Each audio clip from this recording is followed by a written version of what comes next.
And now, Jabroni Studios, in association with Big Herm Productions, is proud to present to you, recording from an undisclosed location in Oakdale, Connecticut, it's Chris Burns, it's Chris Lynch, this is Dysfunction Junction. As if I thought my day couldn't get any scarier after wanting to stab everybody I met today. I'll tell you more about that toward the end of the show. We bring more horror into the show with roles in such films as The Ghastly Love of Johnny X, Pretty Boy, Blind, and The Amazing Bulk. We welcome Jed Rowen to the show. But people, finally, we have a guest that thinks the way we do. Kick your feet up, get your quick-witted comments, tip your beverage back, lean out the window, and scream, "Welcome to Dysfunction Junction." This fuck yeah is yeah. by Red's Apple Ale. And Mountain Dew. if you're in the Ocala, Florida area, please look up K-Lissa Painting at 352-274-1966. K-Lissa Painting, this is how we roll. No, right, between Red's Apple Ale and my brother's painting service, we should get some dollars for this. Somebody's got to give us some fucking money or something. Look, bro. I'm tired of paying. When I get down there, I don't have to lift my wallet up at all for beer because he beats me to the fucking cooler every time. There you go. There it is. He's 3 years younger and he's a hell of a lot quicker. So it is what it is. Ladies and gentlemen, welcome to the show. My name is Chris Burns. With me, as always, is the Possum King himself. Chris Lynch. Hi. Oh, that sounded so wonderful. Can we try that again with some feeling? Hi. Jesus, I don't even have a 5-second fucking delay to edit that shit out. Fuck. Wait, 1, 2, 3. Dude, do you ever watch? You just sounded like fucking Tina Belcher. My man sounded like he was crying out loud. My man sounded like he was answering the call for jury duty. It's like, is Christopher Lynch here? Yes. I made it. And, of course, the producer extraordinaire, the man with no hair. He is the best chef north of the Mason-Dixon line. It is Big Herm, Michael P.S. Herman. What is up, everybody? And it is my distinct honor to pass the introduction to the producer, Big Herm, and welcome our fantastical guest. Absolutely. Ladies and gentlemen, we have Jed Rowen with us today. I have had some conversations with Jed over the last couple of weeks. We got connected through my friend D, who also, as you guys all know, brought us Michael and Mischief. Mischief the Clown, Kelsey Living Good. We're going to be having Kelsey back as a solo. In 2 weeks from tonight, I have a young entertainer named Josiah. He's a rapper. I'm going to see if I can get some tracks, and we'll give him a listen, have him on the show. But tonight, we have Jed Rowen.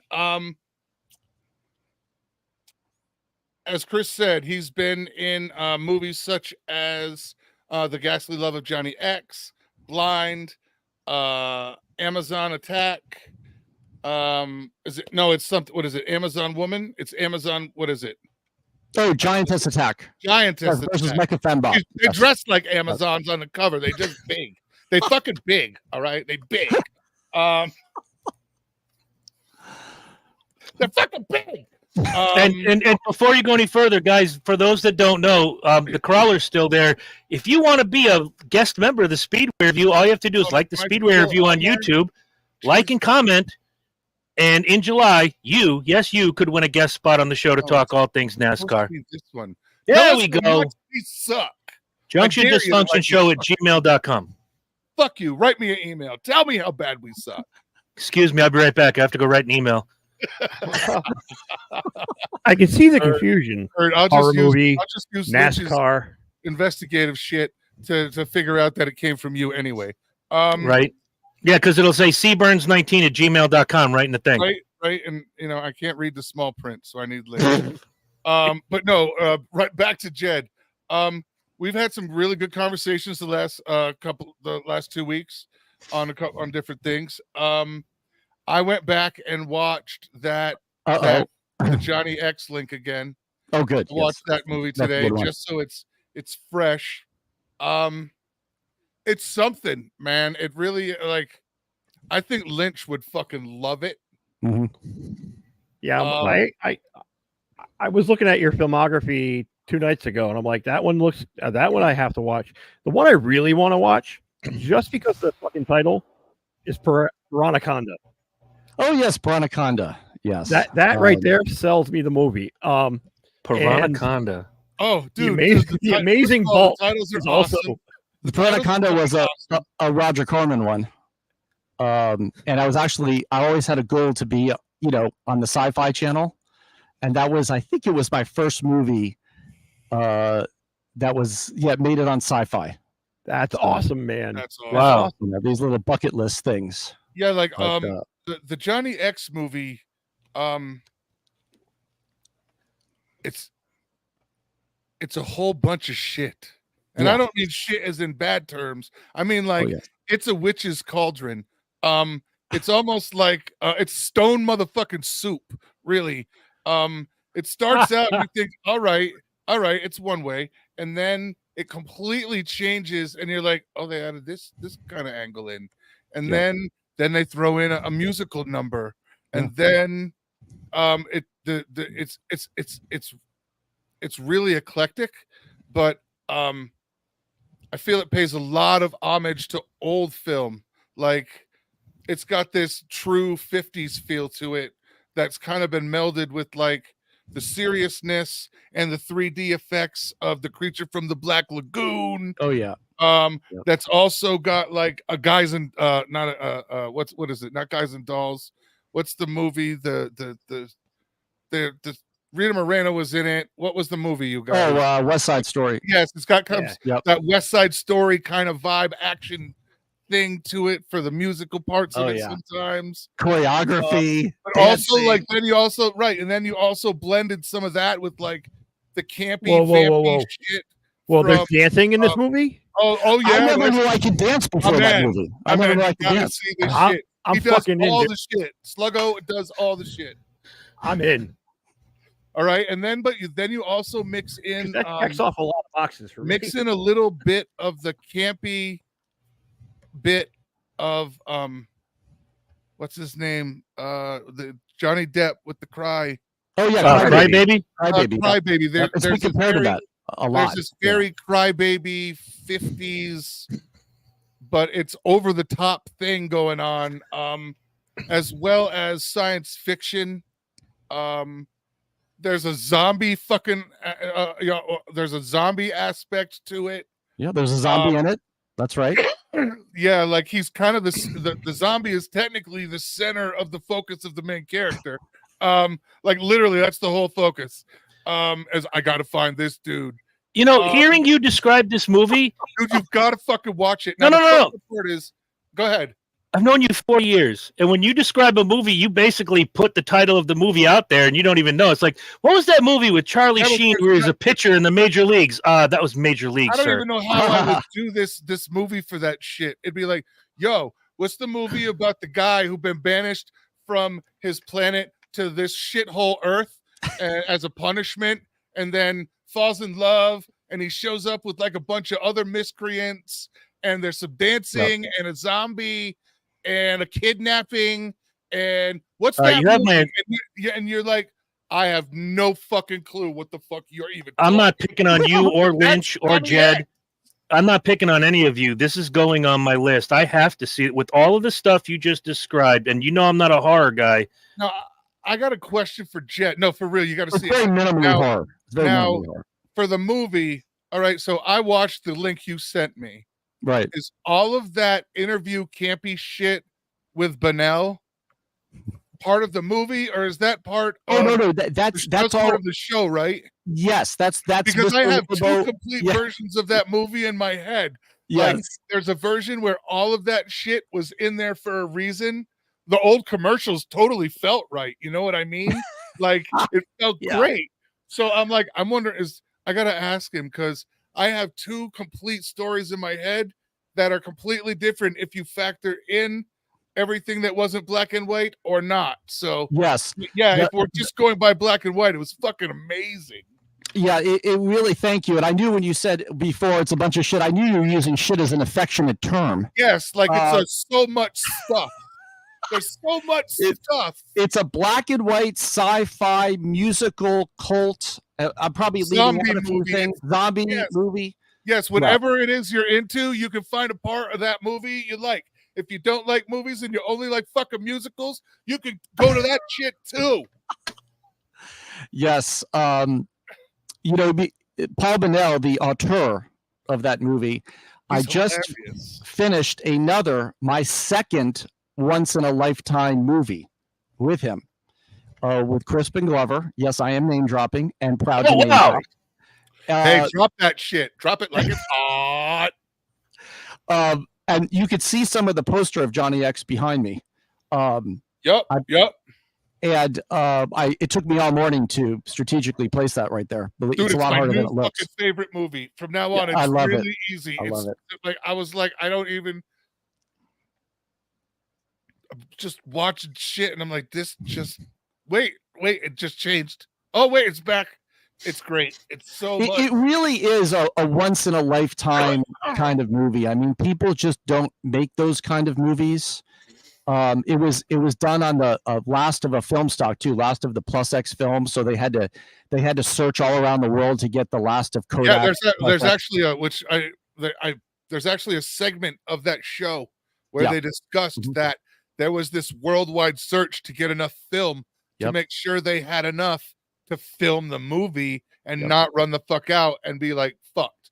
It was it's really cool story. No, we decided to shoot in this shit that nobody had, and then we had to kill ourselves to go find it. And you know another thing too is it comes through. Yes, absolutely. If you picked up on this, you know we shot in 2004, then production ended.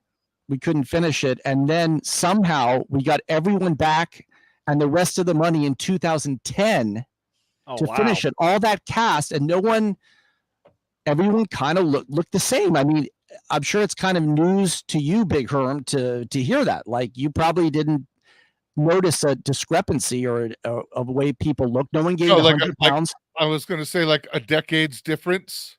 Yeah, that's basically what we're talking, right? Yep. No, the movie. A lot could happen in 6 years. None of those visible. Like, wait, everybody looks 10 years fucking older. Wait, that's a grown woman now. Yes. No, there was none of that. It looked. None of that was as noticeable at all. We got lucky. I think it was kind of meant to be. Some things just have a weird destiny. You know, like how the heck did this movie get done in the 11th hour? And then it is what it is. You know, it's a great, movie story. You know, absolutely. Like the story's really good. Convoluted as fuck. But it's a good story. Like you can follow it. There's a lot that's going on, but it's not. You're not so busy thinking about who did what to who and but why. There's just a lot of content here. Well,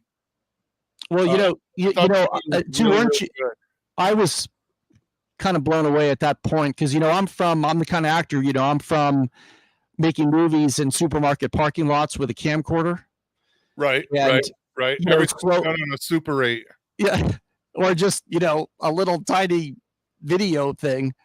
And then slowly but surely, the budgets would go up a little bit and you'd have better props here or better locations there. And then Johnny X, I mean, that was my first movie where I really saw like all the splendor of like real wardrobe, real set locations, set designers, all that production value. I just was not used to that. Like costumes that were chosen and rented and pulled in rather than I have to go to my grandfather's house and hope to find an old trench coat of some sort. Yeah, or just, it's okay. Just wear jeans and a t-shirt to the set. That'll be your costume. Right.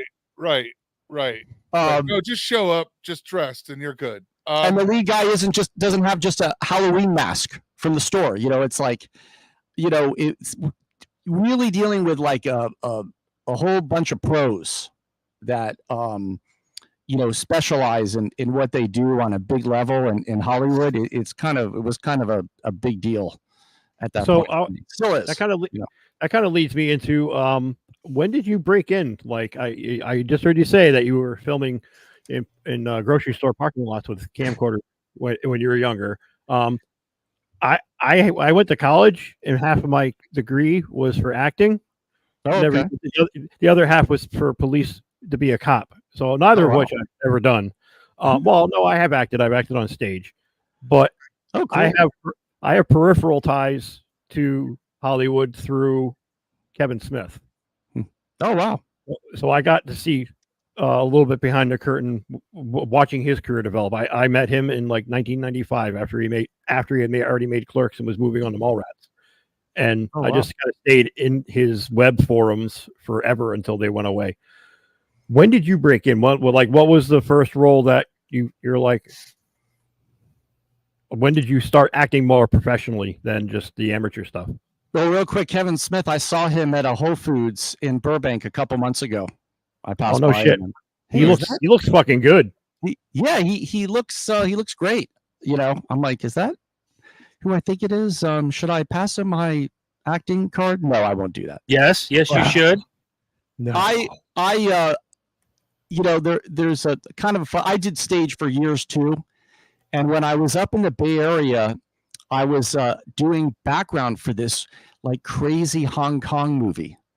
And then they're like, I did background and whatever. It was cool. They were filming all around San Francisco with Maggie Chung. I don't know if you know her, Leon Lai, but they were at the time in the late 90s, they were kind of like a really big deal in Hong Kong movies. And they invited me back and they're like, hey, do you want to be like do you want to have like a real role in this? And of course I want a real role. So they put me as a paycheck.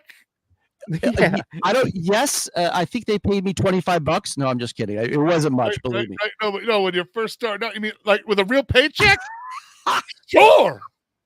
You mean How actors? How much do I have to jump into? Actors get paid? $25? Yeah. Really? Actors get paid? Wait, right. So it paid? I can actually eat tonight? Well, I wouldn't go that far, but then it turned into this, character throughout the movie, and then I kind of forgot about it. And then like months later, I was at a stage play, and I saw this girl that was working on the crew, and she goes, hey, I remember you. That movie went #1 in Hong Kong. No I'm like, shit. What? #1, Hong Kong, #1? What are you talking about? And no one told me this. And it turns out it was like a little movie theater in the Richmond district in San Francisco that was actually still playing it when I met her. So I went and saw my movie that, by the way, was at like not only in Hong Kong, not only did it go #1 there, but it was in like 5 different Asian countries. It was like in China, I forget exactly, but it was like, it blew up. No one bothered to tell me. I could have just never known. And, it was 35 millimeter. The director that did it, Andrew Lau, he went on to do some pretty big movies. He did one with Richard Gere. And, over the years, I was trying to get in touch with him, but it's like trying to get in touch with Jesus, the president or something, it ain't gonna happen. It's so hard. Busy. Give him a message. Just leave us a message. So it sounds like this movie hits in Hong Kong. It's like your own version of The Room, which has become a cult classic everywhere. He's huge in Germany. It's like Hasselhoff over there. When he said that, though, Herm, did you think back to the 90s when we would tell people, yeah, we're huge in Japan? Yeah, for real. Like when that was a real thing, like back then, like they come in, who the hell is this? Yo, they're fucking huge in Japan, bro. Yeah. You don't even understand. Yeah, well, it's funny you say that because over the years, I've had some really great, that is a great film market, film region. Like some of these really. Oh, they love shit. They love it. They eat it up. General, they eat it up. Anything up. And these little hokey horror movies I've done, they would get big releases over there, or like not big, but DVDs all over the place. it's a territory that loves schlocky stuff, and I of course have. Yeah, I mean, well, you know, we're talking about Godzilla. Need I say more? You took the words right out of my mouth. Godzilla movies alone, like they're literally like Chinese spaghetti westerns. That's all they are. Watch Jed walk down the street in Hong Kong. They'd be like, "Look, it's Jed Rowen. You go get an autograph." You know, it's exactly I wish I should do the autograph circuit there. Who knows if I'd make any money, dude? You never have to work a day in your life. You just go to Hong Kong. Jed Rowen's here. Oh, let's go. And then I get 10% for thinking of the idea. You're welcome. 10% of 40. What's that? Times how many? Hey, that could add up, you know. But beer is beer and it needs to be bought. Yeah, at $4, that could still get you some kind of beer somewhere. I think. You would say, dude, you go to Hong Kong where those films are huge. Come on, you're not bringing home $40.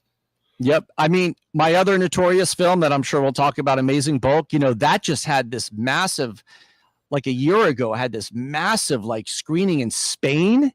And I got footage of it, and these people were all cheering and about the movie and everything, almost like cult followers or something. Okay. Like that. I have to ask, explain the film. Give me the Cliff Note version of Amazing Bulk. I'll give you my famous line from. Oh wait, well you know what? I'll give you a visual too. If he takes off his pants, I'm leaving. Oh no, right. I would never do that to you. That looks like the Iron Maiden guy. Is an official Amazing Bulk like action figure thing. It's a bust. Okay. It's a bust. Very, very good. So is the film, but who's counting? And you know, that is, I think, in terms of just sheer numbers, that is my most famous movie, most notorious movie. It was done when I was doing a lot of different little horror movies, and it was just one random weekend. And then here we are years later. It remains kind of a worldwide phenomenon. Now I got to write another fucking movie down.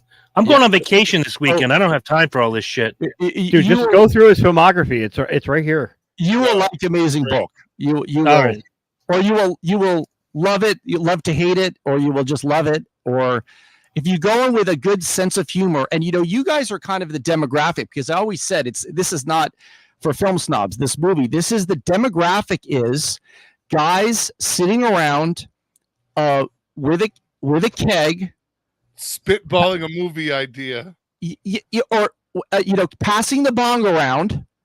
And this is the demographic for the movie. Do you know what I said to my wife today? I'm talking to her, and we're watching it. She's in there, and she come in towards the end, back from her hair appointment and shit. And I was like, "This is the guy that's coming in. This is Jed. He's going to be on the show tonight." And she's like, "Good movie." I'm like, "Yeah." I was like, "It is," and it's never a good sign. Yeah. No, and I was like, "It is," and with the same appreciation that I have for the way the writers at Bob's Burgers do some of their shit. All right.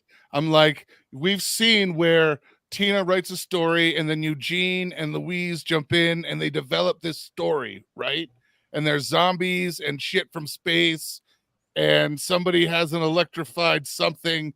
And she's like, yeah, I'm like, it's written with the same level of seriousness, yet we don't give a fuck that those bits are. It's like the kids wrote a fucking really, really good movie and put it on real film. I'm like, I know. I can't speak for. I'm like, it's not bad. It's literally like you have to appreciate this to appreciate this. Well, right. Another way of putting it is so bad it's good. I've heard right. that. We're the kind of guys that, and I can't speak for Lynch on this one, but I know I can speak for Herm. Yeah. Yeah, we're the kind of guys that went and paid 3 different times to go see Beavis and Butthead Do America. Yes, we are your demographic. Oh, yes. Yeah. I gave good hard-earned money for that. I'm trying to remember the name of the horror film that Herm and I rented way back when. It was the same night, Herm, that we were looking through the porno book and we discovered Edward Penis Hands. Yes, that's... Night of the Demons. The sequel, which... Oh, my God. Mimi Kincaid. Ooh. Yeah, Night of the Demons. Yeah. Yes.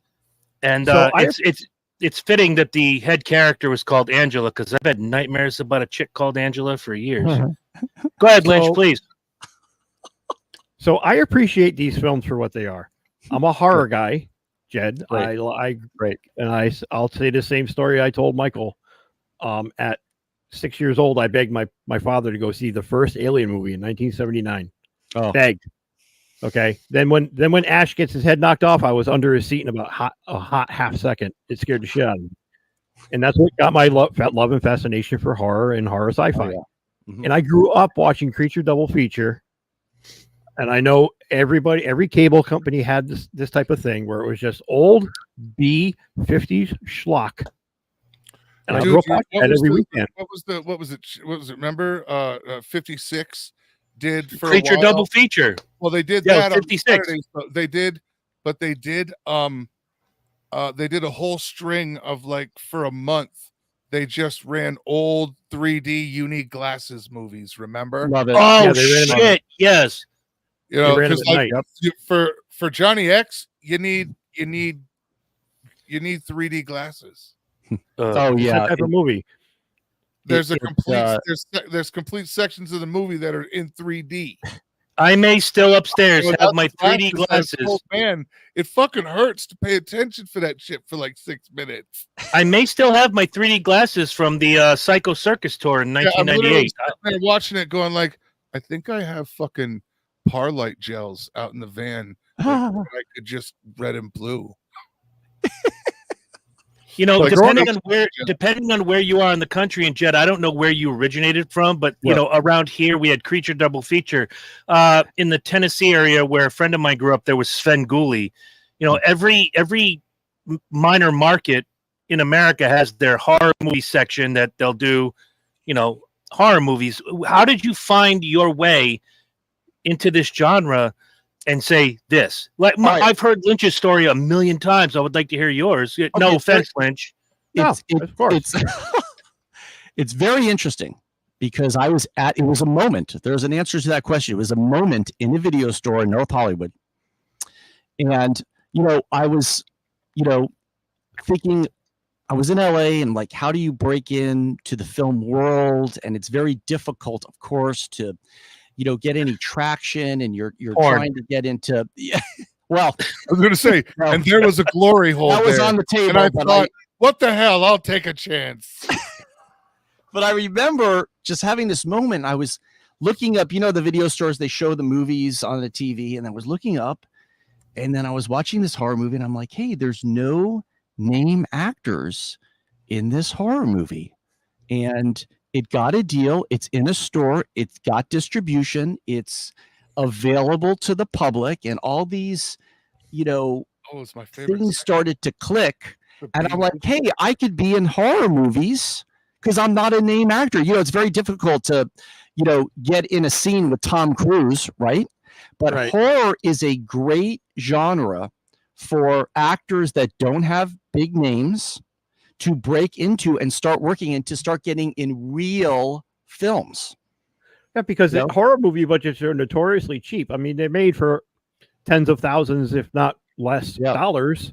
Oh yeah, and you could any starving actor who wants a gig is going to take the gig. And then you can accidentally trip into somebody like, look at fucking Kevin Bacon. He was nobody when he made Friday the 13th. Oh yeah, look at Bruce Campbell. Yep. Sam Raimi. Horror is the genre of amateur auteurs who just they love what they do. Get me that guy. I like his look. Yeah, and you know what I was really into when I first came to LA, you know, I did a lot of stage, and I'm like, you know, I want to be in movies that have ISBN numbers, that are product, that are real movies, that are in stores that people can buy. It was a real specific goal of mine, right? Right. And, you know, I hooked up with this great little horror producer, Dave Sterling. And, you know, I would go to places like Fry's, right? And Blockbuster, and I would take notes about the people that are producing these little movies that are actually getting them into stores. I did my research. And then I contacted them somehow. I would find out, you know, it was before Facebook and all that stuff, how to get a hold of them. I'm like, hey man, I want to be in your movies. You have like a pipeline to, putting these movies in places where I want to be. I want to be in Blockbuster. I want to be in Hollywood Video. I want to be in Tower. Remember all those stores, guys? Yep, Absolutely. If I saved every, video. if I never spent that money and saved that money at those video stores, I probably would have spent them at other video stores. Yeah. I mean, it was a very exciting time to be an actor when all the retailers were still around, because there's nothing cooler than going into a store on the new releases section and seeing your movie up there, even seeing if you made a cover and you're there in a real store with real customers. It's a big deal for an actor, Well, and in that moment where it's real. That moment where the little kid looks at you, looks at the box, looks at you again and goes, hey, that's you. That's a cool feeling. Yeah, I mean, physical media will always have a very special place in my heart. I love physical media. I miss all the retailers. I miss going to movie stores. Bro, I still own a Laserdisc player. I own Laserdiscs. I'm a physical media guy. And I don't know if you guys have heard of this filmmaker, but I'd be in a lot of movies that would get out there. Like I said, Hollywood Video, all these great places. And then one of the biggest ones I did early on in terms of distro that really got out there was by this director, Uli Lamel. I don't know if you've heard of him or not. German director. That does sound very familiar. And he had like a lot of movies through Lionsgate. And the movie I did with him called Uli Lamel's Black Dahlia, it was like all over the place, man. It was like units in every store, every Blockbuster, everywhere. And there were these moments where, I was so kind of naive at the time, like, oh, this movie's I'm going to make it, and they would come out, and some of them bigger releases than others. And then I just have to go back to the drawing board. There is no making it. I always say that the only making it in acting is making it to the next job. That's the making it in acting. Right. Yeah.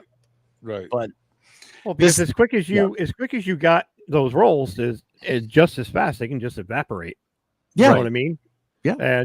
And horror is that niche where that window is kind of wide. You can just bounce from set. You can bounce from production to production and shoot 12 movies in 2 years. Yeah. And you're everywhere.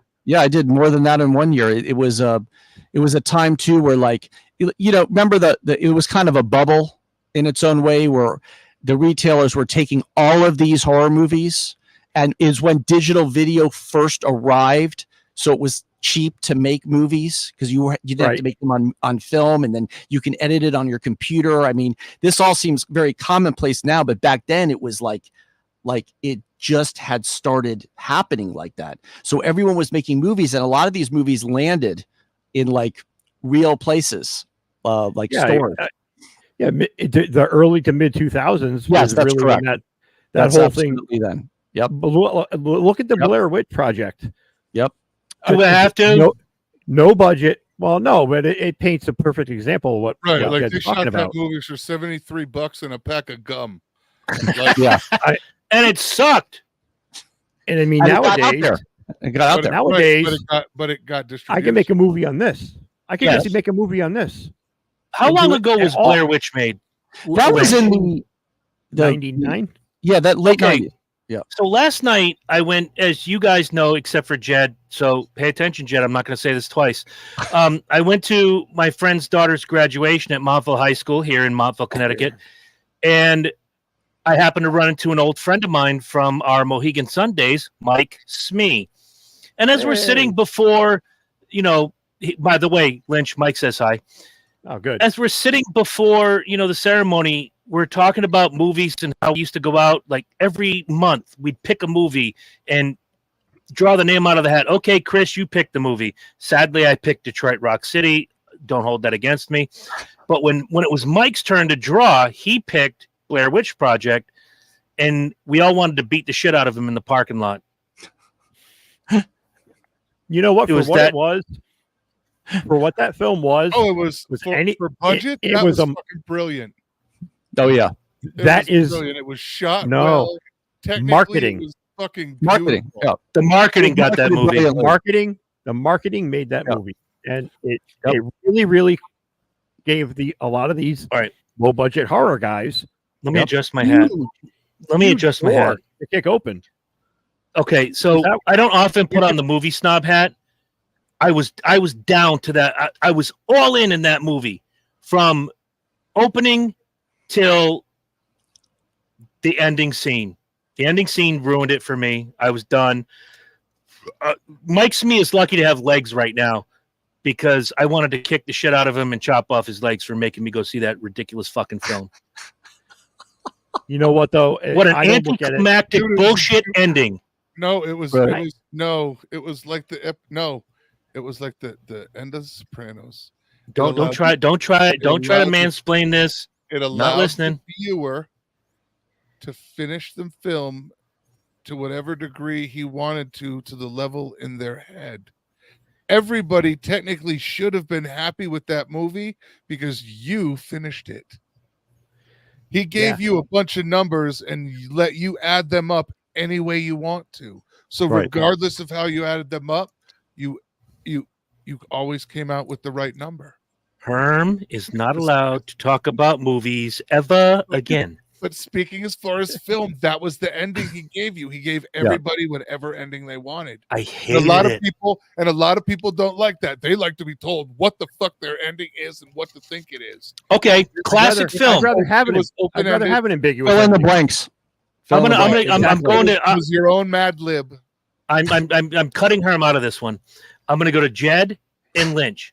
Herm, shut the fuck up. Classic film. Yeah, Herm, shut the fuck up. Classic film. Friday the 13th, the first, the original. God say one of the best horror films ever made. I thought the ending was trash.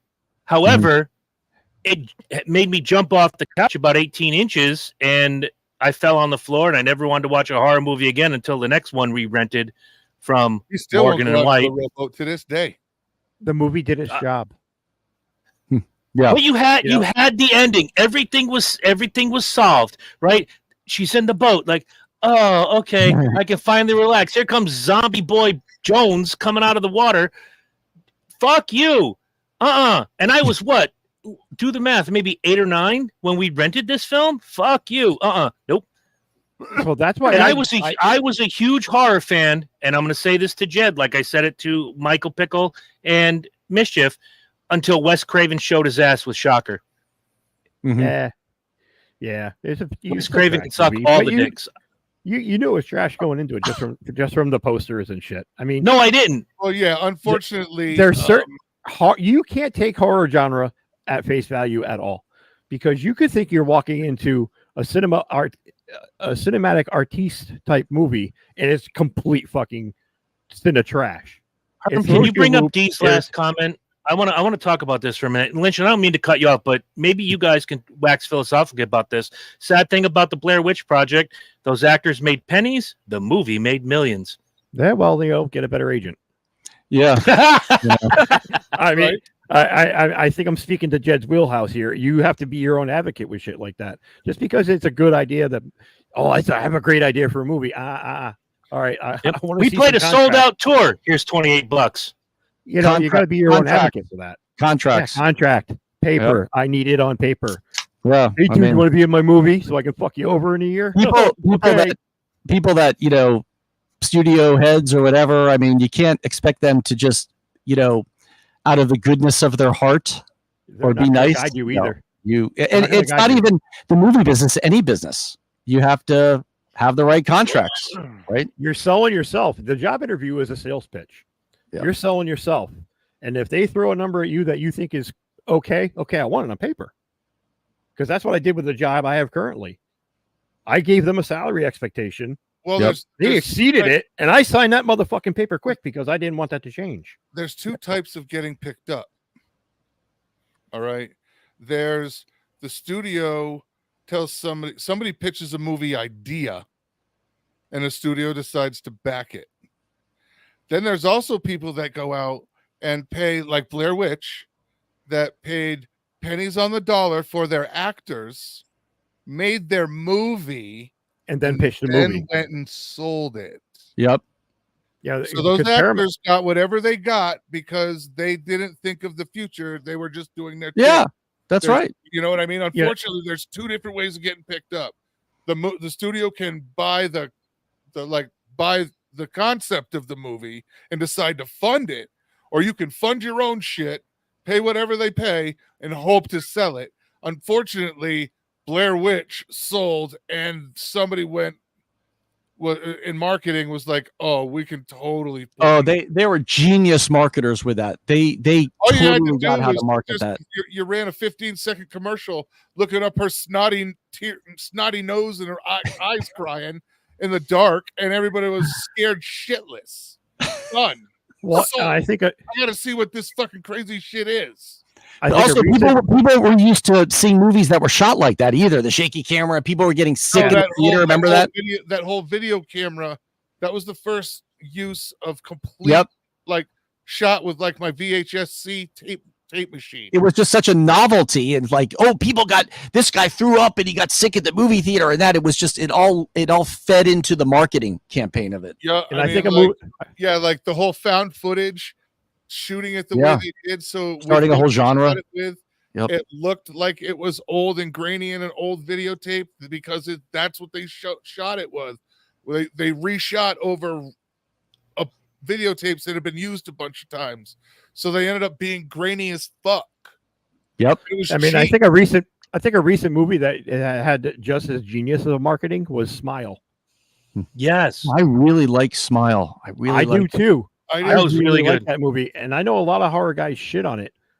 I don't. You know what's really funny? It's a straight up horror. No, you know what's really funny about that movie? I never liked the trailer. I thought the trailer was kind of stupid or whatever, and so I kind of begrudgingly went and saw it somewhere, and I was like, "Wow, this movie's great." I know why, because you're like, all right, Everyone's seeing it. Movie's So. gonna suck. Yeah, and I'm just gonna go to make sure I know it sucks. Well, and then it didn't. Did you think it was like this? Not only a horror movie, but really great drama. It was a very it was to me well done, dramatic movie of a really dark drama than a horror movie. Yes, I didn't expect movie secondary the psycho serial killer slasher thing out of it. I totally expected this to be some like long story where we button it up at the end, but no, it was about killing everybody and this demonic bullshit. And I remember specifically about it. It's been a long time since I've been scared by a horror movie, and I was kind of scared, watching that thing. I'm hard to scare too, but I wanted to see the movie because of the marketing. When I was watching a baseball game live, and they cut to this girl in costume smiling behind home plate, and then flash to an audience, crowd person. Yeah. I'm like, what the fuck? Now I got to see it. Now I got to see it to see what. That was. I remember that. Yeah, that was. I mean, that's crazy. But my love for the horror genre is just because of the stuff we're talking about here. Because guys like you, and potentially me, could just, hey, I want to be in a movie. Yeah, I've never acted in anything before. Let's make a horror movie. It's a very like, for the people kind of genre. It's not elitist. It's never pretended to be elitist. It's not bougie. It's never pretended to be respectable or what people talk about. It is. Yeah, it just is what it is. It's schlocky. It's kind of it's just some good made up story shit, man. Yeah, it's for the lowbrows by the lowbrows, And I'm okay with that. Right. And that's what we all are, and what our kind of movies we like, among other movies. I like the all kinds of. I like all movies, but it's just a great genre that people can really get involved with. And I was just watching your most recent one, Space Wars. Well, the most recent one. You saw watching. That. Yeah, and I'm watching it on Amazon Prime. And my wife walks in the room and goes, "What the fuck are you watching?" Michael Paré, shut the fuck up, bitch. I said Space Wars. And the look on her face is exactly why I love movies like that. Is it a great film? No, it's not. I know that going into it. No, but it was. But I entertaining. appreciate. Great hour and a half of entertainment. It was great. I look at it and I'm like, Yeah. this looks really pretty. Well, I don't know about my character, Mighty Minx, being pretty, but I know what you mean. Oh well, it's like the visuals of the film. I was so impressed, but that on the budget that you guys probably had on that movie, looked great. The visuals were beautiful, incredible, and and how cool was it working with Michael Pare? I mean, he's just a cool dude. Oh, he's great. You see him like he was crying during that dramatic scene, and he was like, for real. As soon as I see the first scene, I saw who was in it, and I'm like, it's Eddie. Yeah. The cruiser. Did you recognize Olivier Gruner? You know, he's from all those '90s action movies. Yeah, yes, from all the fucking the action movies. Yes, he was like the most popular French action star for a time, besides Van Damme, of course. Yes, yeah. Yes. And, like, hey, I know that guy. Yeah, Sarah French was great in it. You like her as the lead? She was fantastic. And you know, the Mighty Minx, my character. You know, people ask me about that character, and I, you know, to describe it, I'm like, well, if Han Solo and Chewbacca had offspring, that would be the Mighty Minx. I can see that. I can see that. Yeah, I can buy that for $1. Yeah. Hell yeah. Hell yeah, I'll buy that. Oh, you just quoted RoboCop, my favorite movie of all time. Yes. By the way. Yes. But I'll buy that. No, I'm very happy you saw Space Wars. That is that was good. It was good. Well, when Herm said you're coming on the show, he's like, "Yo, this is one of his movies. Watch it." And I'm like, "Yo, I can get into this shit, man." I mean, it's very rare to find, like, you know, indie sci-fi stuff. You know, it's a lot easier to make a horror movie. But for an indie filmmaker, Gatto, who made it, to kind of tackle like all of the production value that you need in a sci-fi movie. Like, you can't show up in jeans, right? You have to show up in a space suit. No, right. There's got to be like some vinyls, some foils, some. Yeah, you have to have. There's got to be helmets. There's you, got to you can't just show up in a horror movie like it's some deserted house somewhere. No, you have to show up in a spaceship. You know. Right. Right. And it's harder to fake. Right. It's harder to fake sci-fi than it is to produce horror, because with horror, a lot of it is you could just be implied violence and suspense. Yep. With science fiction, you're supposed to be in space. You're in these craft that look realistic enough to get your fucking ass from one end of the galaxy to the other. Right. Like, and that movie did it. Happen. That movie did its job in that. I mean, even if you think about it, even the props, right? In a horror movie, you could have like a knife or a gun, any kind of gun. In a sci-fi movie, you have to have weapons that look like a laser, some sort of technological advanced thing that shoots. That's and you're right, though. You know, that's way smarter than we think we can fucking think of. Right? It's got to be, it's got to be 400 years in the future. Yeah, you have to have like spaceship monitors and all that stuff. Looks like a very complicated soundboard or something, Yeah. Right, like everything's got to light up and blink and flash. And you know what movie like really cool and gaudy and over the top? Different lights behind boards that show different symbols. Yeah. Something that could be another, galaxy's language. Yep. It might be numbers, maybe. Yeah, it's. You know what mainstream movie helped the genre that is your wheelhouse? Snakes on a Plane. God damn it. Snakes on a Plane. For what it's worth, it is what it is. I enjoyed it. It was 80 some odd minutes of just Samuel L. Jackson being Samuel L. Jackson saying motherfucker. And which works very well, by the way. Works very well. So that movie created the mockbuster genre, I think. Yes. Where you got the Asylum cranking out, Starship Trooper clones or Alien clones or Star Wars clones, or they have a they released. I'm trying to think of some of their biggest mockbusters. I don't know. They had like 73. They had 73 of those, didn't they? Sharknado. I mean, Sharknado, of course. 1, 2, 3, 4, 9, or 22. Well, it's its own thing. But what I'm referring to is like so's herpes, but I'm not spreading it around. When the Avengers came out, they had a mockbuster that came out the next day. Oh yeah, remember like what was it, 10,000 BC, and I think they came out with like a 10 million BC or something like that. Yes. That either the day before or the day after, and especially when it hits home video release, it's all perfect strategically timed. You're like, oh, that's that new movie that just came out. Click. It gets people to click on it. That movie I told you about, Louis L'Amel's Black Dahlia, that came out at the same time. That time is Black Dahlia in 2006. As soon as you said that, I'm like, I looked it up. That's where I know that name from. Yes. Yes. I'm very much in the mockbuster world, you know. But yeah, I mean that I think that movie really propelled and is keeping this genre alive. Yeah. Because it's like Blair Witch, opened up the door to low budget horror filmmakers. And it opened up the entire genre of found footage. Yeah, right. Created a whole new genre. It opened up the entire possibility to just take the concept of found footage and write your own fucked up story with that concept alone. That's all you needed. Like you gave like a high school senior like creative writing class. That's your only concept. Run with it. Found footage. Oh.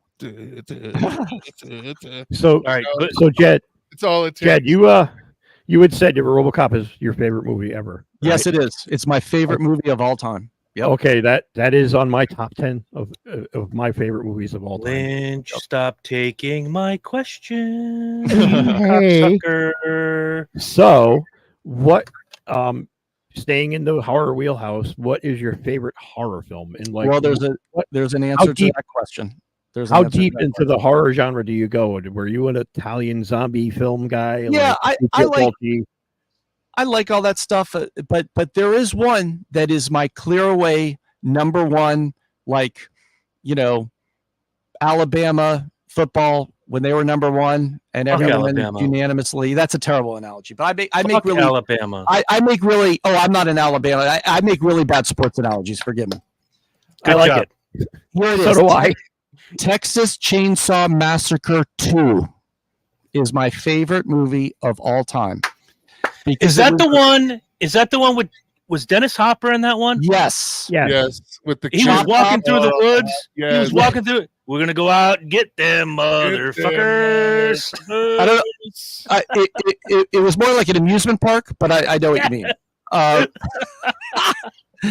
But it was with Chop Top, of course, Bill Moseley, who I was just in a movie with. Yeah. And Caroline Williams, who was in Blind.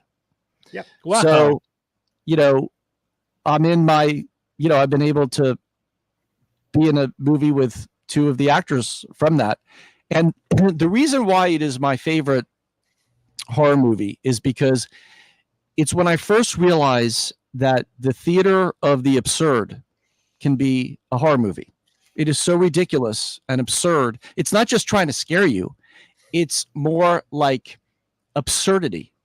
And absurdity is kind of like my chosen language. That's what I love. And that's my number one love is the theater of the absurd, whether it's in stage or whether it's in movies. I like absurd shit. And that is a very absurd movie. And, Toby Hooper, genius. Toby Hooper. Toby Hooper. Underrated genius. He is the most criminally underrated director, period. Not just horror director, period. Yes, I agree. I hear the people that like to claim that Spielberg directed Poltergeist. I call bullshit because that's no, I don't think so. No. It looks like a Spielberg movie, but it's got Toby's direction written all over it. That's all. Hey, Lynch. Yeah, he's a great. You know how I know you're gay? How? Because you know the difference between the direction of two different directors. Well, yeah. Spielberg is Spielberg. Toby Hooper's Toby Hooper. These two motherfuckers laughing. How dare you say that album was produced by Mutt Lange? It's clearly Curtis Wright. Mutt Lange and I are talking the same language here, man. Come on. Big Herm, you didn't tell me these guys were this funny. You didn't tell me this. Oh yeah, I told you. We like to have a good time. I told you. Jed will be back. You're all worried about us running. You're all worried about us running out of fun shit to say. Yeah, that don't happen. All right. I'm going to quiet everybody down real quick. Jed Rowen, questions from the hat. There you go. Oh, he'd be that good. Could be fun. The hat episode. Fuck yeah. That'd be good. Hey, someone asked me about the hat I'm wearing too before. Oh What yeah, is I the just hat? What's the hat? Tell us about the hat. tell us about your. Talking about absurdity, and this is right here. Brute 1976 is my best. Fabergé. But boy, I should have had the couple bourbons before I got on the show. But I should have had one during the show, bro. Yeah, it's just I don't want to say anything completely stupid, which is what I would do. Look But around next you. time. Look at the guys on the panel. Yeah, Completely but stupid flew out the window about an hour ago. Yeah. But Brute 1976 is my best horror movie to date. We filmed it in Nevada, and it is just the best. It is absurd. It is ridiculous. It is crazy. Just how I like my horror movies. Add another. It is an ode. It is an ode. It's not out yet. It's still in post. It was, just at Cannes Film Market. No, it wasn't at Cannes. It didn't screen there. I'm not saying that. What? Is this the Crispin movie? No. This is another one. Okay. All right. Just checking. And it's just a completely over the top from the mind of Joe Netter, the writer, and Marcel Waltz, the amazing director. You guys are going to love this movie. I hope you invite me back on the show when it comes out. Oh, absolutely. You guys have seen it. Hopefully Absolutely. it'll get distro sooner rather than later. It takes a while. But just want everyone to know about it. Show it's a shameless plug. Oh, we love what? those. I love them. We love those. I'm all about shameless plugs. Yeah, I didn't think it would offend. I didn't think it would. No. You Not at can't. all. It's very hard to offend me. You have to have shame in order for it to be a shameless Right? plug. Yeah, I'm going to right. rattle off my 4 questions, and then I'm going to let Beavis and Butthead take over the rest of the show. Why haven't we gotten a proper mafia horror movie? That's. Did you ask that? Did you come up with that question? I did. That's a very, very good question. What, They've like mixed musicals. They've the missed. Ghost of Al Capone. Why not? Because a lot of the stuff that they do in those mob you movies could is totally pretty hard. It's horror. It's like stabbing people and dismembering. All that stuff. Stabbing Billy Bats in the back of a fucking Cadillac is a horror movie. Chainsawing. Ma. I hit a deer on the way. I hit a deer. I need a knife. Chainsawing. I got the Shut up, hook Herm. up in the grill. Shut up, Herm. Chainsawing Angel Sacrilegious. Fernandez in the bathroom at the Colombian Hotel is a horror movie. Hey, Why even haven't we- even James Caan in Godfather, when they bring his body in on the slab and all the guts, you kind of see him, and they're like, My "Make boy." my son, my boy." Look what they did to my My boy. And like you see all those guts, that's a horror movie, Right. This is Well, we my need this a is proper my one. this is my answer to that. As crazy as the horror genre can be, the rest of the genres sometimes I feel are kind of frankly uptight, and they're scared to cross genres, whereas horror and sci-fi can intermingle. Right. But They can coexist. but mob movies, the people that make them and the producers, they don't want to do like a hybrid. I don't think. It could be sometimes the film world can be a surprisingly uptight crowd, particularly the people that do mob movies. They do bigger budgets and bigger stars, and they wanted to do just a straight, mob movie. So, but I think it's a great idea. And if you know anyone that's going to make one of those, let me know. We know our guy over here, right over here. Amen. Second question: favorite music? I love the classic stuff. Led Zeppelin, Pink Floyd, Grateful Dead, Guns N' Roses, Motley Crue. There you go. I'm an There you 80s. go. Well, I say 80s. All that stuff was for the 60s, right? But 60s, No, 70s, 80s. not all of it. Not all of it. I love 80s. I love Def Leppard. Just all the good stuff. When they had bands. Remember that, guys? They had bands. It's a lost art. There's some guy on a computer. Leonard Skinner, all that good stuff. Boy, it was that crazy that we thought bands would kind of be around forever. It was so cool to be in a band, and now are there even bands anymore? I don't know. It seems Very, very few. No. All right, Chris, what's your next question? What is the most tedious thing about acting in a film? Acting in a film could be a very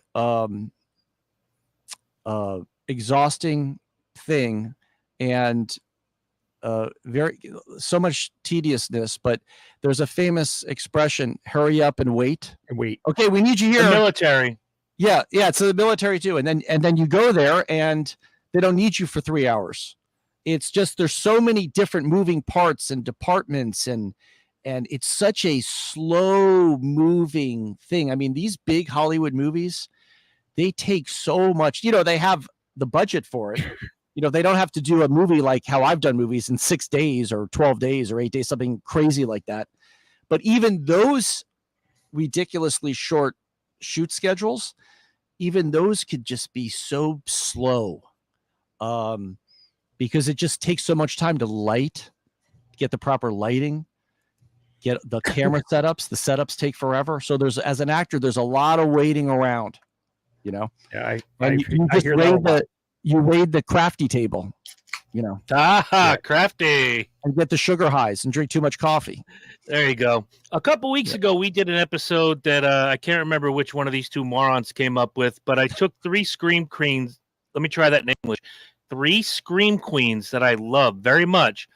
And we're going to ask you, fuck, marry, kill. Oh, that's right. That was the marry, fuck, kill episode. Correct. So your 3 choices are Jamie Lee Curtis, Neve Campbell, and Heather Langenkamp. Jamie Lee Curtis. Which one? You gonna fuck, marry, or kill? Yeah, you have to marry, fuck, or kill one of them. There's 3 choices, and all 3 have to be done. Who do you marry? She seems like kind of the Mary type. All right. Get up every day with and nags you during breakfast and stuff. Right. So who seems like gonna. So who do we just hump? Oh, Nevy. Yeah. You're gonna kill Heather. That's my Mary. That's my Mary. We're gonna kill Heather right there. There it is. Oh wow. That's fine. Yeah. And and so goes the best laid plans of mice and men right there. Yeah, it's funny how they categorize that pretty easily. Yeah. All good. But doesn't Jamie Lee Curtis seem like the marriage type? Oh, absolutely, dude. And every interview I see with her, you fall in love a little bit more because she's just a normal person. I like her. She likes to go to bed at 9 o'clock. Yeah. What was that last movie that they did about the multiverse? What was that incredible movie? With Michelle? Everywhere, all at once, or whatever it's called. Everywhere, all at once. Like that was incredible. She was kind of, wife material in that role. Yeah. Hold on. Did I get older? Yeah. Oh wait, you already answered that question. Never mind. Definitely. That movie was excellent, actually. Yeah, good questions, by the way, guys. You're thank you. Making me think. The question that when you answered RoboCop, I'm like, I wanted to know what your favorite movie outside the horror genre was, but you'd mentioned RoboCop and certain others. We touched on The Godfather. Let me ask you a dumb question, and there's no such thing as dumb questions, only the morons asking them. What's your favorite comedy movie? That's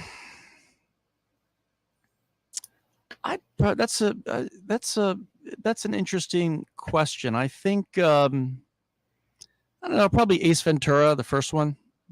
Oh, that hurts my feelings.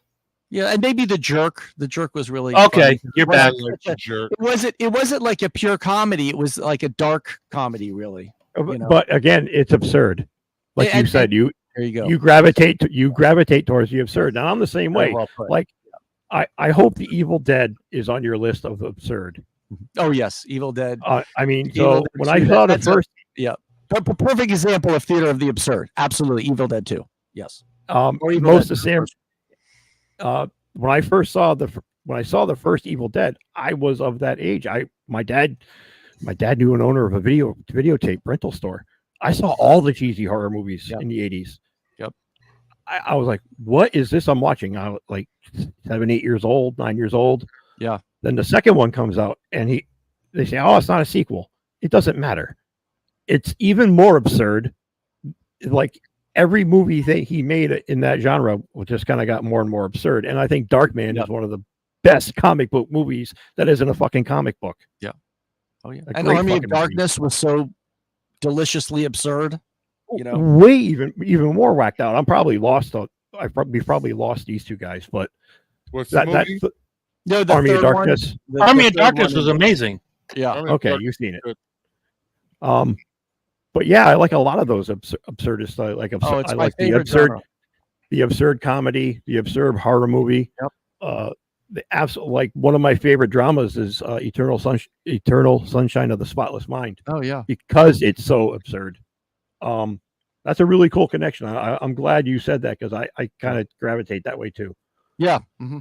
Like Airplane is one of my favorite comedies of all time. The first That's a Airplane. great one. I mean, Oh, absolutely. Of course. it's Classic. physical. It's physical ridiculousness. It's visual. It's gag, pratfall type ridiculousness, and just Yeah. wordplay. And I'm like, I love that genre. yeah. Like the Zucker brothers and Abrams there had a thing there for the number of years, like Airplane, yes. Top Secret, The Naked Gun. I loved those shows, Yeah, and what I was that loved Spy Philly. one, Spies Like Us. That was Spies Like Us. Spies Oh, Like damn.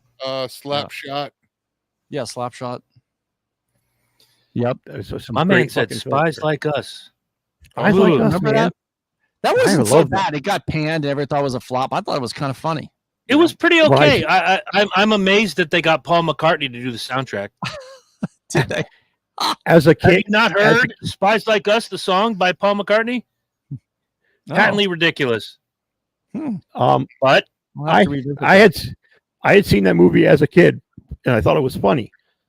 Looking at it as an adult, it's a very, very interesting satire and very well written comedy.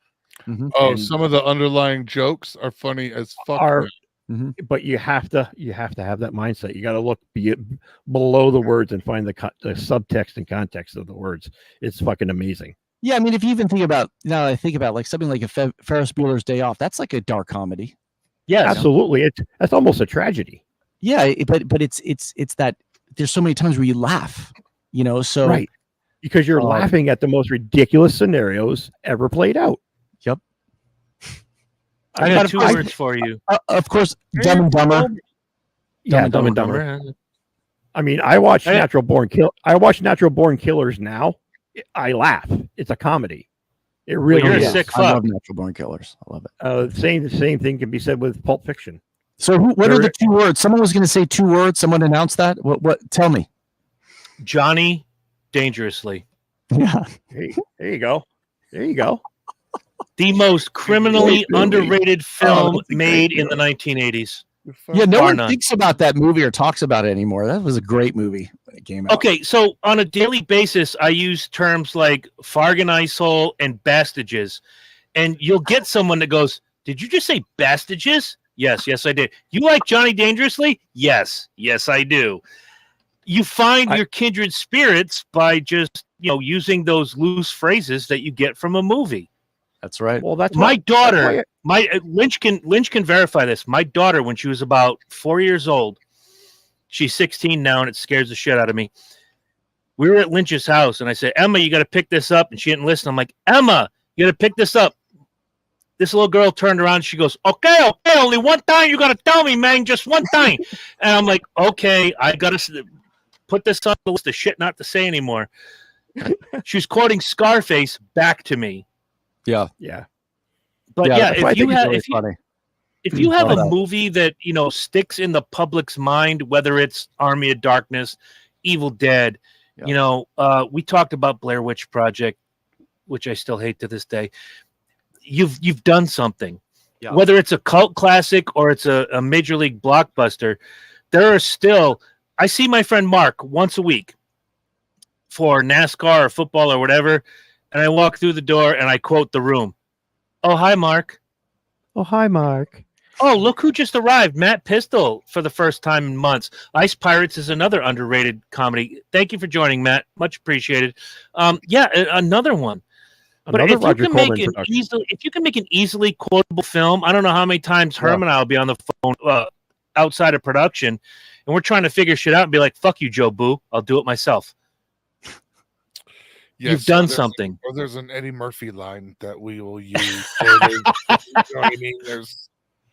There's a line out of a movie that was appropriate for that moment, and we'll use it. Is this the man who wrecked the buffet at the Harold Club today, this afternoon? That's why I think it's important to ask like what your favorite types of things are, because it really I know I know about 90% of what I need to know about you as a guy, that we could have conversation. You know what I mean? It just you know what we could talk about, and we could talk for fucking hours, I'm sure. Well, I think when people pull off that absurdity thing, I think it's a certain level of, maybe I'm using the wrong word, but kind of genius if they pull it off, because it doesn't fit in neatly into a category. It's something not more blatantly.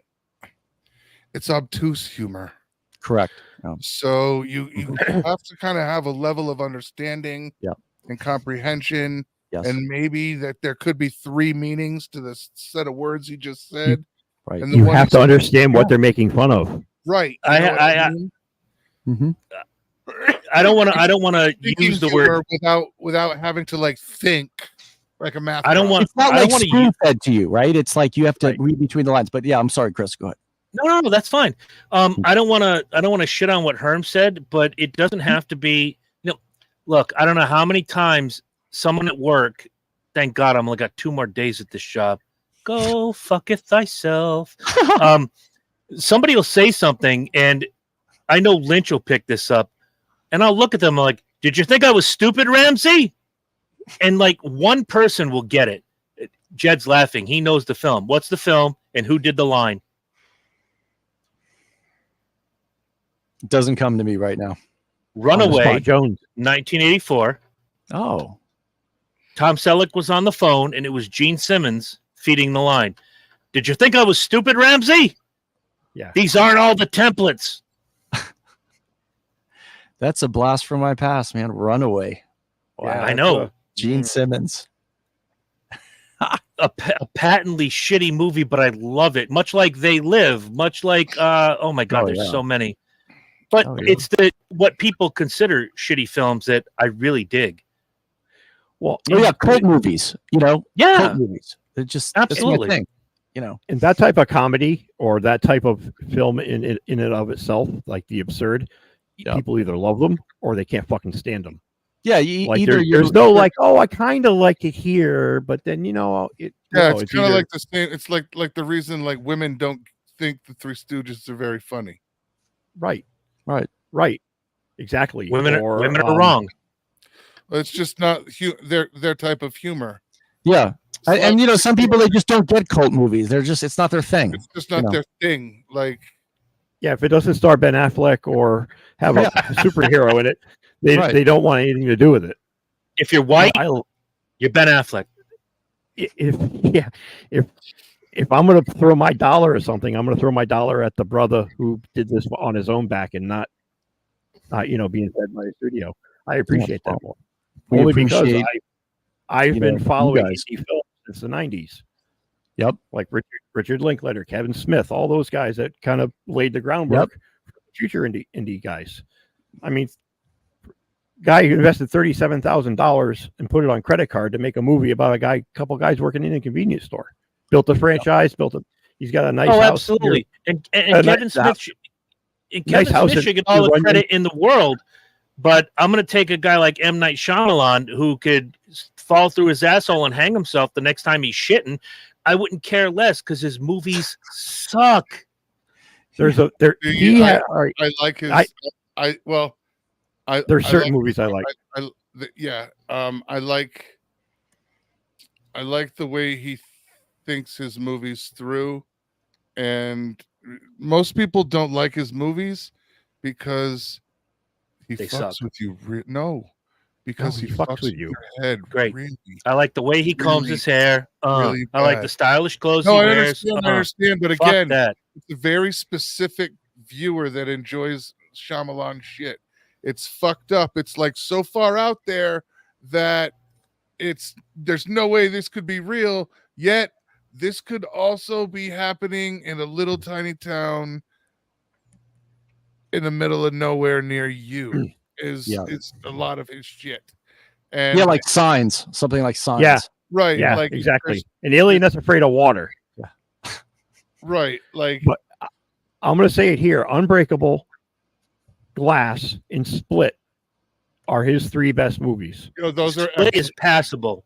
I'll give you that. I got to be Unbreakable, honest. Unbreakable broke my fucking heart at the end. That's the kind of movie it was. It was a real, and it wasn't that it's a twist. It's just he learns who he is truly at the end of the movie, who he is and who Mr. Glass is. Right. Holy shit. Yeah. That's a really well done, really well scripted reveal. And then Split and Glass kind of go off from there. And I think it tells that trilogy is his best filmmaking. That's my opinion. All of his other movies are passable, except for Lady in the Water. I really didn't like that one because I don't like her. Old is really good. I have watched that. Old was that good? I haven't seen that. Old is really good. It's really good because you don't. Again, it's a Shyamalan movie, so in the end, you see everything you've seen in a couple of quick snidbits, and now you've added all up in your head, and you're like, "Holy shit!"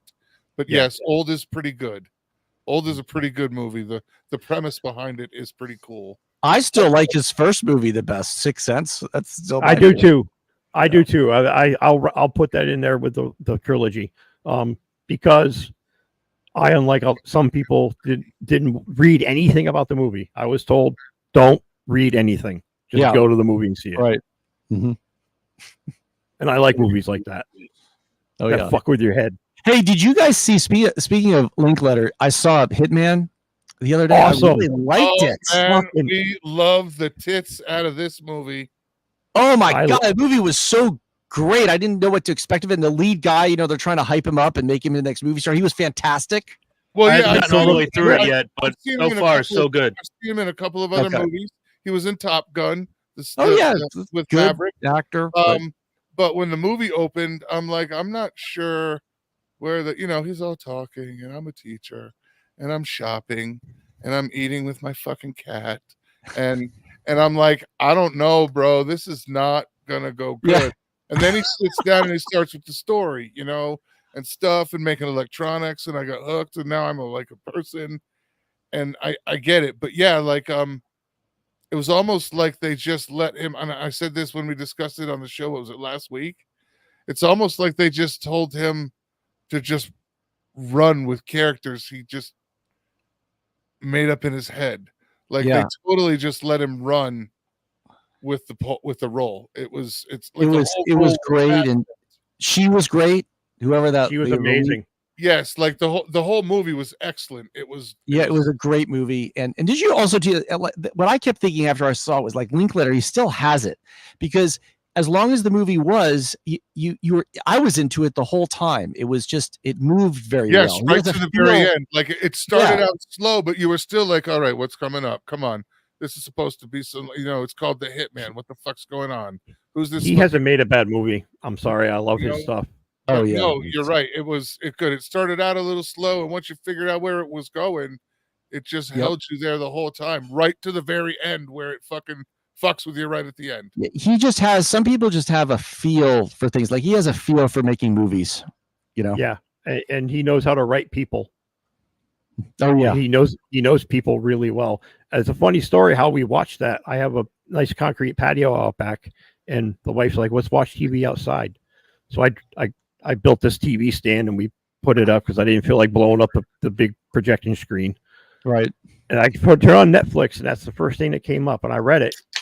And I clicked down. She's like, no. You think we should watch that? I was like, I don't know anything about it. Fuck it. What felt like 15 minutes was 2 hours later. I'm like, holy shit, that was good. By accident. I picked it by accident. I think that's when you know when a film is like successful, when it's good, is when, as long as it can be, you have no idea the time went by. Not at all.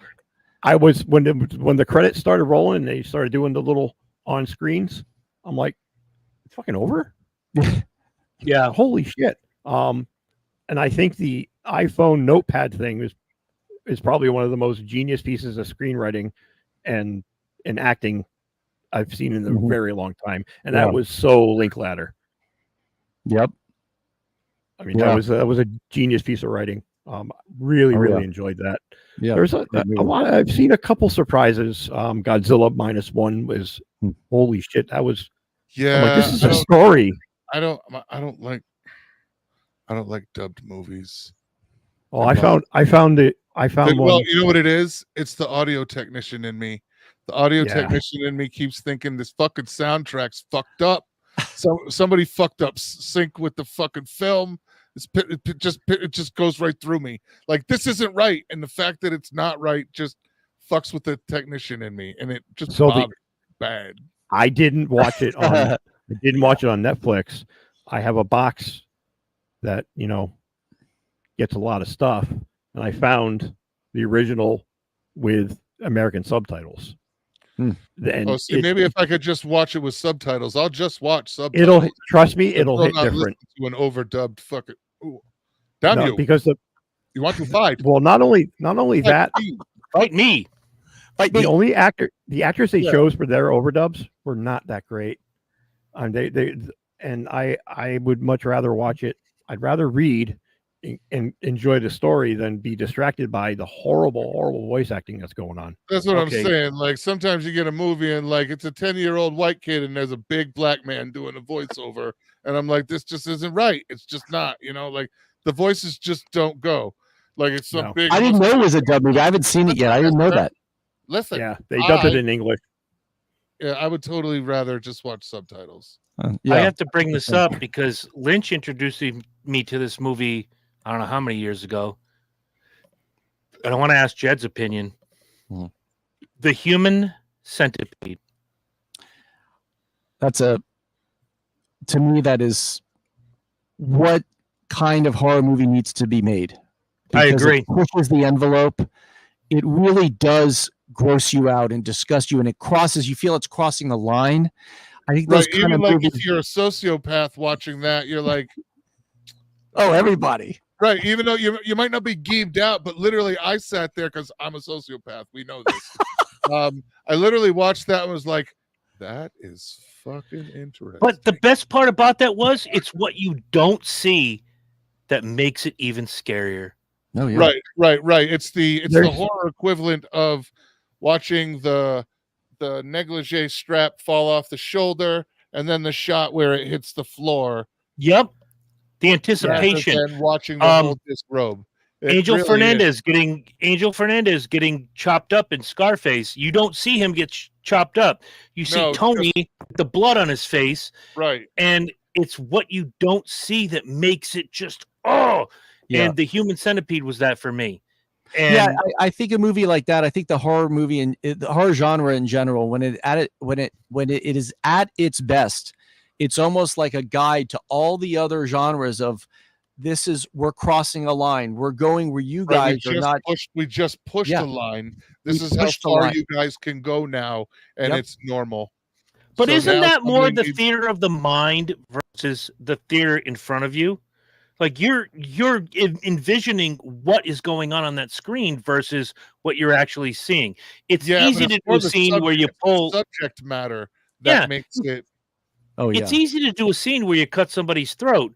Somebody's going to make a proper OJ movie soon, hopefully. Some of the best horror movies are low violence. There's exactly Halloween is one of the most successful independent films of all time, and one of the scariest fucking horror movies. No blood. There's no blood. Yep. There doesn't need to be blood. Yeah, because the minute from minute one, you're wrapped up in that story, and and you can anticipate it, and that's what's scary. It keeps you in suspense. You don't need the blood to scare the shit out of yourself. That's a great point because you don't see young Michael killing anybody. You see young Michael with the knife in his clown costume. Right. Great point. Wow. Yep. All that violence is implied. Really, the second one, they said, go ahead, make a movie, but there needs to be blood. Yeah. And I like the second one. I'm in a very, very big minority of that. I like the second one with the added television footage because it does flesh out the story a little bit more. and it keeps the pace. It keeps it on pace because that was a very disjointed movie. But I like the Halloween franchise, kinda. But they lost me after with the Curse of Michael Myers and all that shit. Wasn't a fan of zombies.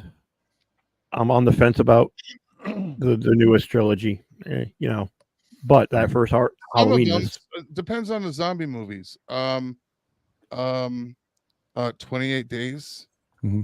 Loved 28 Days. Oh yeah, I loved it. Yeah. Great movie. But never seen an episode of The Walking Dead. Oh, not even one, huh? After all these years?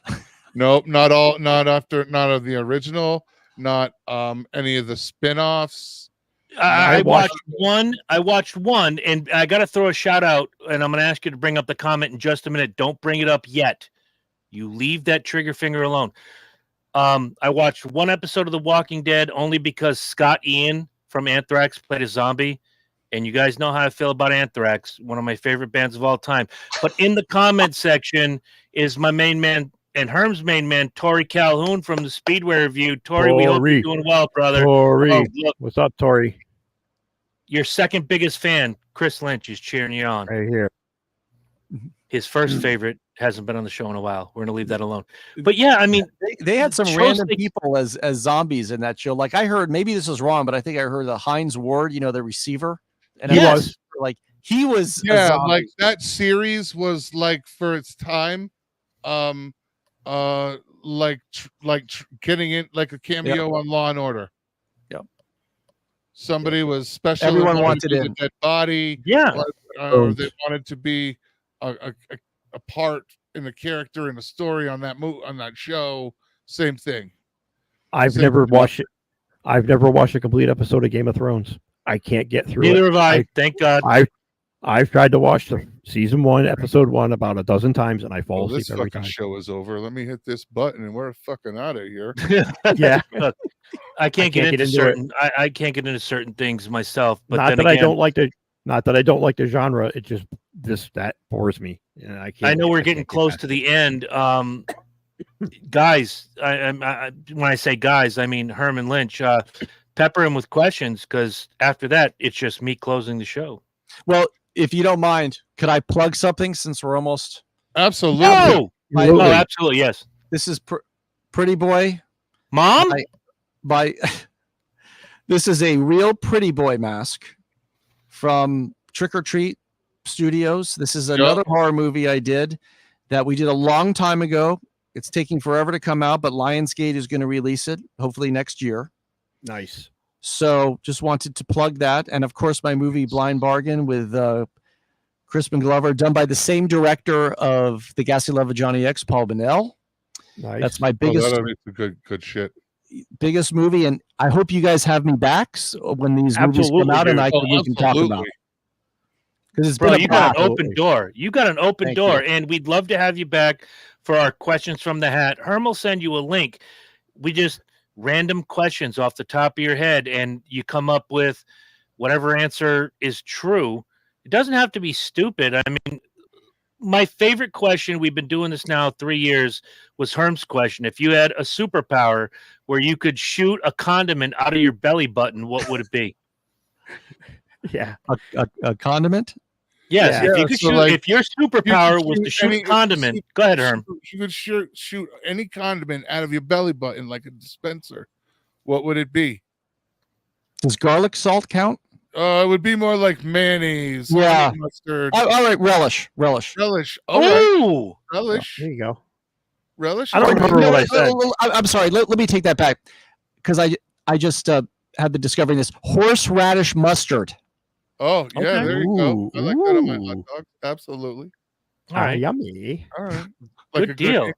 Like a good Engelhofer. Very nice. Yeah, right. There you go. No, but seriously, guys, thanks for supporting indie film and being into these kind of movies. It means a lot. It's very important that people are like you out there supporting the movies, being into them. It's what keeps it all going. I mean, I really wish here in Connecticut we had more little art house cinemas, because the few mom and pops we had are gone, and nobody. Yeah. It would be it would be one of my childhood dreams to buy we have a little place called the Niantic Theater here that's been open and closed a million times. It would be my lifelong dream to buy that and just keep it independent and show movies like yours. To Lynch's point, I went to the 20th anniversary of The Room at the Mystic Theater. Nice. One night only. I had never seen the film. I had a friend who said, "Oh, you've got to see this film." I had read up on it. I'd read The Disaster Artist, the book. I didn't know it was a movie at the time. Yeah. And then Lynch said, "Oh, there's a movie." So I watched the movie before I went and saw the actual film, and I enjoyed it even more. But yeah, things like that, I think people are missing out on taking these cult classics and just pushing them toward the people. What I wouldn't give, I don't know what year it came out, but like a 40th anniversary of Johnny Dangerously, or even though Wes Craven showed his ass, I still love the movie. Shocker. You could fill a theater and have a good time with it. Spies Like Us, you mentioned earlier. Yep. I don't even care if it's Ishtar. I'd go watch that shit again. Oh yeah, Ishtar. That's probably that's a good movie to rewatch. It's probably better than we all remember it being. No, yeah, it is. And watch it is. Jed, watch these two idiots' faces when I say, let's celebrate in 8 years the 50th anniversary of DC Cab.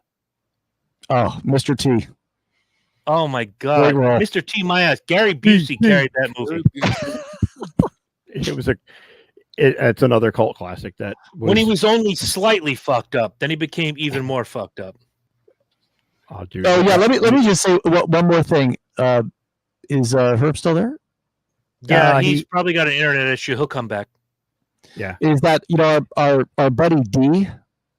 She's still in the chat. She made me this shirt, this horror shirt. I cannot believe the shirt she made me, and I can't wait. In my next premiere, I'm going to wear that shirt. Hopefully to this Brute premiere. Mm-hmm. And D, I love your shirt. You're amazing. Can't believe how awesome it is. The whole world's going to see it at my next premiere. Herm, I was just telling everyone about D, our buddy D's. I got this shirt from her. It's amazing. Oh my god. Oh yeah, the face with the blood. Yeah. She does some great shit, man. You know about her shirts, huh? I mean, I know about her other art. I got a resin skull upstairs that she made for me. That's just beautiful. Oh wow, it's beautiful. Purple and black, and got some sparkly shit in it, and it looks good when you put it on top of a puck light, and it lights it from the bottom. Yeah. No, oh boy, she has shit with not just shirts with her, huh? It's all sorts of. She makes some really nice shirts. My wife's got it's like a kind of like a comfy, like a big, this big soft fleece lined hoodie. That scares me when you do this. So it's all soft. It's tactile, but it's all soft and warm and bundles her up. But yeah, she makes clothes.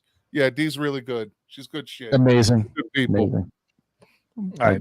We have no fucking clue what we're doing next week because we usually wait till Sunday to figure that shit out.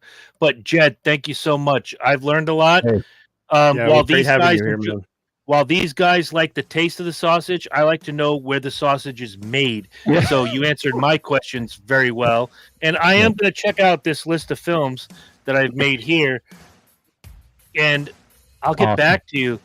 I hear the drums in the background. Stay with us, Jed. To all of you out there, don't forget, junctiondysfunctionshow@gmail.com. Tell us how bad we suck. Give us show ideas. If you know somebody in any genre, whether it's music, movies, porn, I don't care if they work at a Winchell from 2 a.m. to 6 in the morning. We want to talk to them. Those are some good stories right there. Yes. Oh, yeah. Give me the Waffle House waitress at 2 a.m. watching a gang fight. I don't care. We want to hear from you. So without you, there is no us. We will talk to you next week. Jed, thank you again. Thanks, everyone, for watching. Had a great time, guys. Thank you. Peace out.